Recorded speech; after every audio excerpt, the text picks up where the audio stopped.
The fossils in my collection today look nothing like they did when they were first found. This series is a chance to look at the fossils before and after preparation and introduce you to my digital fossil collection that will feature many of the fossils that have been found on this channel. A bit of unusual before and after today, rather than having an individual specimen we look at before and after prep. We've got a range of things that have come back from prep over the last 6 or so months, including some things that weren't on videos that have come back that I'd like to just show off anyway. So the first ones that didn't make videos because I was in the Cotswolds, we've got a lovely Cotswolds Grammoceras, and whilst these specimens are particularly rare in Yorkshire, only being found at Ravenscar, the strata that contain Grammoceras extend down across the country, and you come across some really lovely examples of this calcite preservation that gives them this sort of yellow colour. You get them down in the Cotswold cephalopod beds. And this is a lovely example, not the best ever, but a nice first example of a Grammoceras from the Cotswolds beds for me. Similarly, we have a pseudo-Grammoceras from the Cotswold cephalopod beds. Again, you do get these at Ravenscar. They're quite rare. Definitely not seen one this big. I'm sure some of the experts probably have seen them this big. But again, not a perfect example, but the first one in my collection and from this locale in the cephalopod beds down in the Cotswolds is a lovely addition. Now on to some things that you guys will have seen, at least initially. So I think the oldest video that would have had anything is probably this one.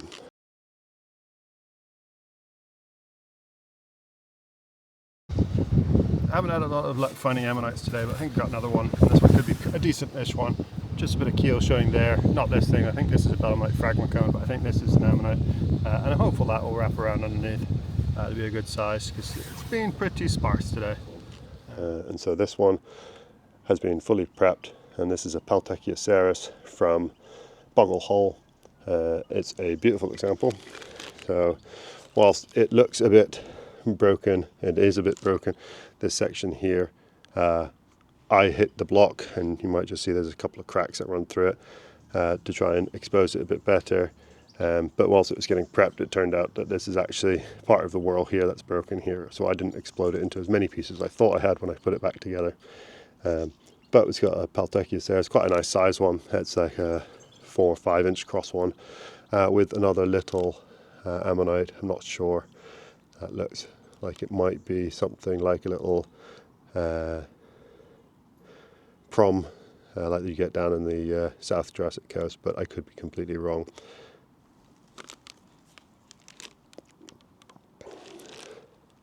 Then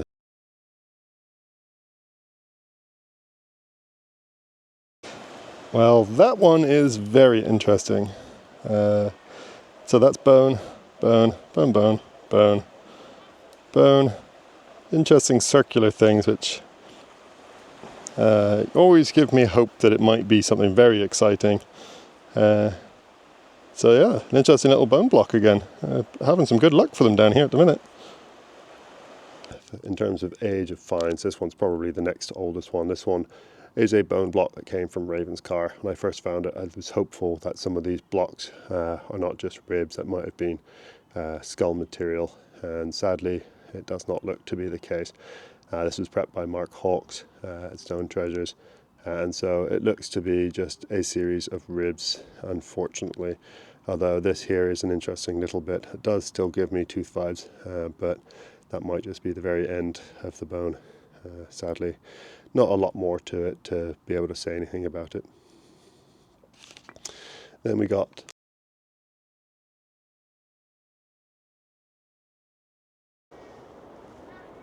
don't know if you can see on my shoulder, but I've just got pooed on by a bird, and they say that's good luck. Well, I think it might be. Look at the size of this hildy. And I love hildies. And that is a cracking hildy. Beautiful. Trip made. That's lovely. Beautiful hildoceras. This one came from Saltwick Bay. It was a great example.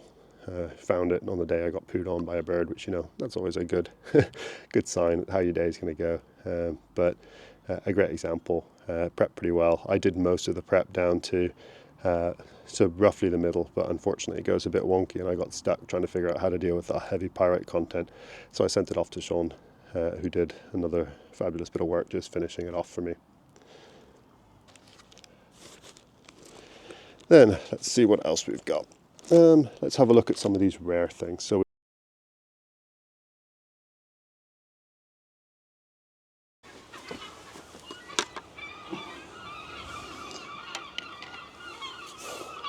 one of the things we come around the corner at Ravenscar is to have a look at this sort of sandier stuff. This blue sandstone comes from what I've been calling the blue Wyke. I'm told it's the blue Wyke, but pronunciation is a thing. This is an ammonite here, and you can see bits of it exposed all the way around. The question is whether or not it has a middle, and I'm told it's very rare that they do, but you can see pieces of keel there.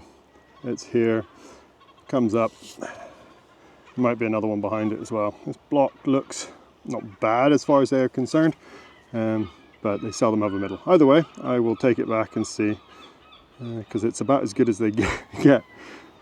We've got some blue Wyke ammonites, and so this is a Hildoceras, I believe, from the blue Wyke beds, or the blue Wyke beds, just visible on the edge there. I split the block and we could just see some shell.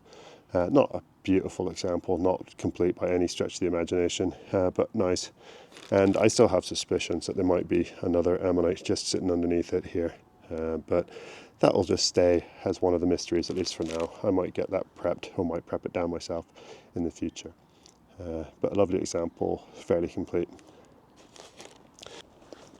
And then from a series of more recent hunts, we've got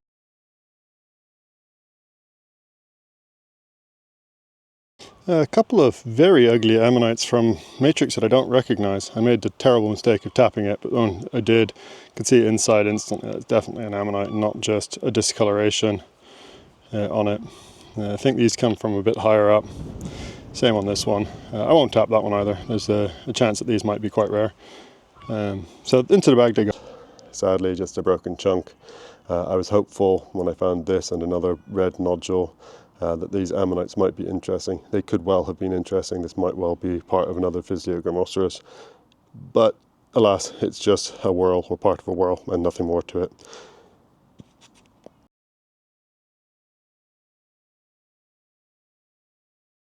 I managed to get most of it off. Got a bit close to the shell for my liking there, but didn't actually expose any as far as I can tell. So fingers crossed that's all there. That'd be quite a nice ammonite if it is, and probably new for the collection. We have another large chunk of a Hildoceras. This is sadly one of the ones that's probably my biggest heartbreak recently.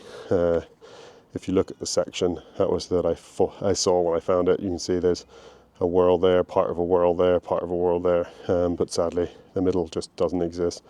Might yet prep it from the other side just to see, but it does not look promising. So that's just that. And the joys of blue Wyke ammonites. And one final sad one.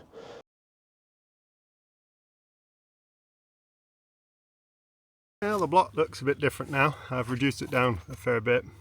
Definitely an ammonite that wraps around. Question is whether it's got a middle or anything, but I'm going to explode it if I hit it anymore, so I'm going to take that back and see if one of the prep guys can do something with that for me. It's the last sort of blue Wyke one. Again, yeah, a bit crushed, a bit distorted, and not a lot of shell or even suture pattern to give a good idea of what that one might well be.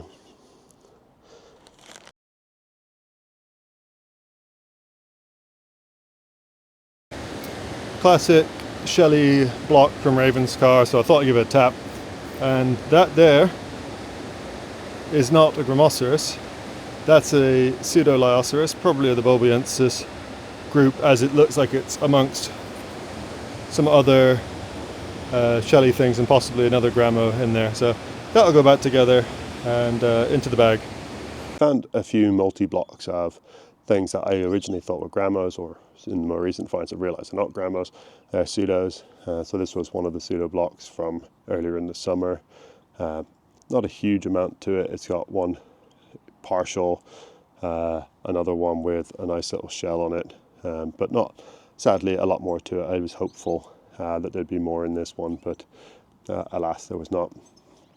So I went back and rummaged some of my collections, and I've got some lots of multi-blocks in my shed full of things that I have once upon a time described as Grammoceras blocks from Ravenscar. And so in that we include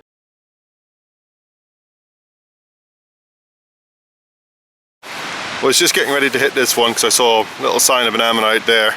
I thought maybe just check the other side. Oh yeah, so there's one nice one there, another one there, another one there, and if we've got them on the other side showing as well, there's going to be a lot of them in here, so I'll take this block as is.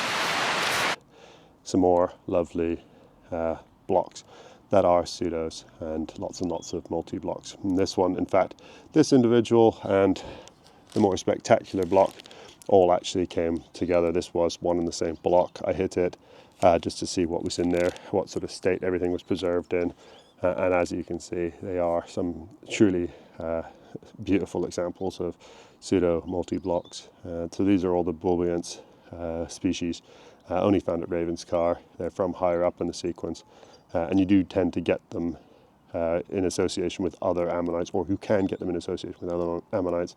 They're not just on their own, like the Pseudolioceras litense that you get lower down in the sequence. So it's a beautiful block. That one is obviously 1, 2, 3, 4, 5 with my thumb, 6, 7, 8, 9, and then turn it over, 10, oh, and under the fingers, yeah, 11. One up there, 12. There's loads and loads. You can see where there's some breaks, that there were more through it. Sadly, not many good preserved ones on the other side, but a beautiful display piece, as is its small little counterpart.